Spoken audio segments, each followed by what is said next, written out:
भारत के करोड़ों बैंक खातों, यूपीआई ट्रांजैक्शंस और फाइनेंशियल डेटा की सुरक्षा को लेकर अब सबसे बड़ी लड़ाई जो है शुरू हो चुकी है। दुश्मन कोई देश या हैकर संगठन नहीं है, बल्कि एक ऐसी एआई तकनीक है जो सॉफ्टवेयर की छिपी कमजोरियों को इंसानों से कहीं ज्यादा तेजी से जो है खोज सकती है।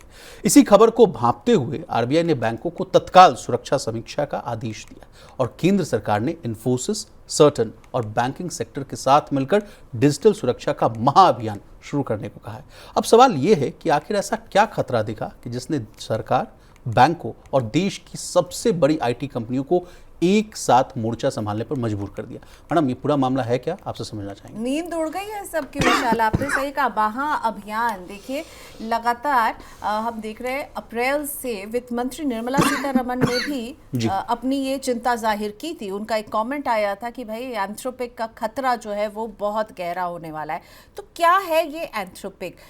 विशाल ने शब्द यूज किया माइथोस और मैं कह रही हूँ एंथ्रोपिक। तो देखिए दोनों एक ही बात है, ये इसलिए मुझे लगा इसको थोड़ा समझाना जाए। एंथ्रोपिक कंपनी है और इनका ही ये एआई मॉडल है माइथोस, और इसे जो है दुनिया भर के चुनिंदा सरकारों और भरोसेमंद संस्थाओं को इस्तेमाल करने के लिए दिया गया। और वहाँ से क्या पता चल रहा है, ये माइथोस जो है इतना पावरफुल है कि वो बैंकिंग सिस्टम के, फाइनेंशियल सिस्टम के लूप होल्स को पकड़ सकता है। और फिर अगर उसको वो जो वल्नरेबिलिटीज़ है वो पता है तो वो बहुत आसानी से, अगर गलत हाथों में चला जाए तो इसका इस्तेमाल जो है बहुत बड़े फ्रॉड के लिए किया जा सकता है, पैसे के इधर उधर किए जा सकता है। और हमें कि कैस्केडिंग इफेक्ट देखेंगे, क्योंकि तो सोचिए बैंक अकाउंट से क्या क्या जुड़ा हुआ है, वो हमारे फाइनेंशियल सिस्टम को भेद कर सकता है। ठीक है, तो हम उससे जितने भी पेमेंट करते हैं, यूपीआई पेमेंट करते हैं, इन्वेस्टमेंट की पेमेंट करते हैं, बच्चों के स्कूल की फीस की पेमेंट करते हैं, हर महीने ईएमआई और एसआईपी जैसे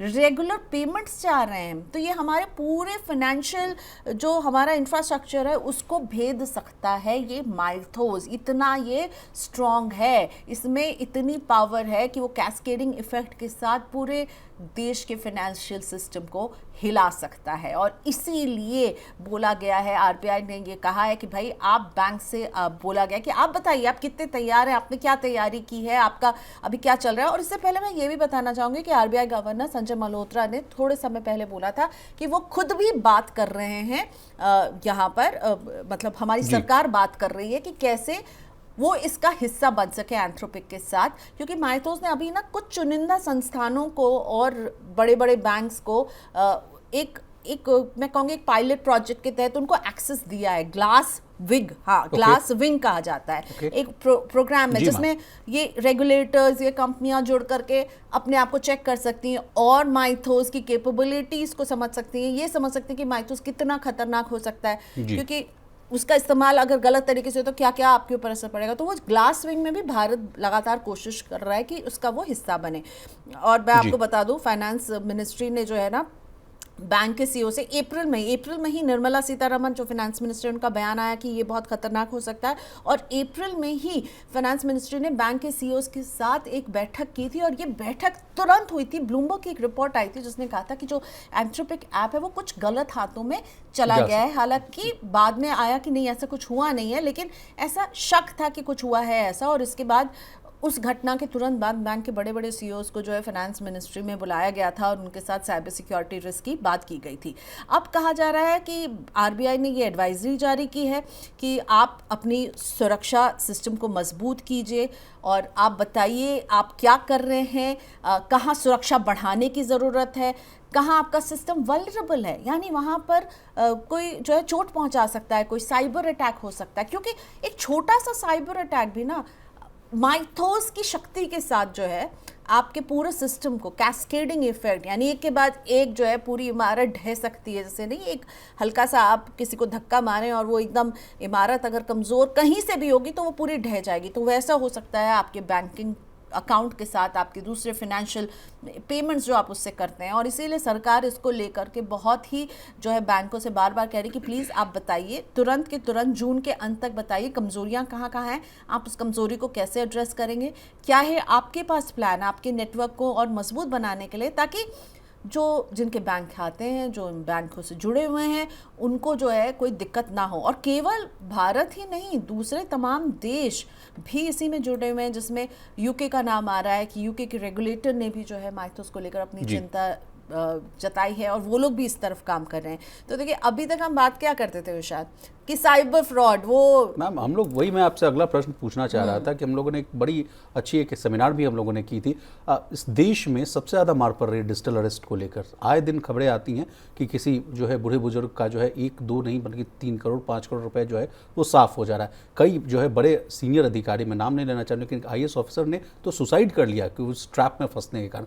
ऐसे देश में जहाँ देश की आबादी 150 करोड़ से अधिक है, वल्नरेबिलिटी का जो रिस्क है वो बहुत एट इट्स कोर माना जा रहा है। तो मैं आपसे ये प्रश्न पूछना चाहता हूँ कि मैडम हम लोग इतने लेट क्यों हो जाते हैं? चाहे वो सेमीकंडक्टर का मामला हो, अब बीच में खबरें आती है चिप्स का मामला पूरा देश ही लेट है AI के फ्रंट पर, वो तो हम देख ही रहे हैं। हमारे शेयर मार्केट में क्या चल रहा है, हमने AI में जो देरी की है उसी का तो खामियाजा हम पूरा IT सेक्टर में, पूरा IT सेक्टर भर भरा के गिरा हुआ है। क्यों गिरा हुआ है? इसीलिए तो है, हम तो लेट लतीफी में तो हम सबसे आगे हैं। लेकिन ये देखिए कि आप कितनी तरफ से अब आपके ऊपर अटैक बढ़ने वाला है। आपने जैसे अभी कहा, विशाल ने कहा, साइबर फ्रॉड, डिजिटल अरेस्ट, ये सब तो रुकने का नाम नहीं ले रहे हैं, जबकि हम हज़ारों बार उस पर बात कर चुके हैं, हज़ारों खबरें छप चुकी हैं, हज़ारों वीडियोस बन चुके हैं। फिर भी उस तरह का फ्रॉड जिसमें आपके बैंक आपका ATM नंबर ले लिया जाता, आपका पिन नंबर ले लिया जाता, वो वाला एक फ्रॉड अपनी जगह है। एक फ्रॉड डिजिटल अरेस्ट है, एक है ऑनलाइन फ्रॉड। मान लीजिए आपने आपके कंप्यूटर से, आपके लैपटॉप से घुस करके हो रहा है।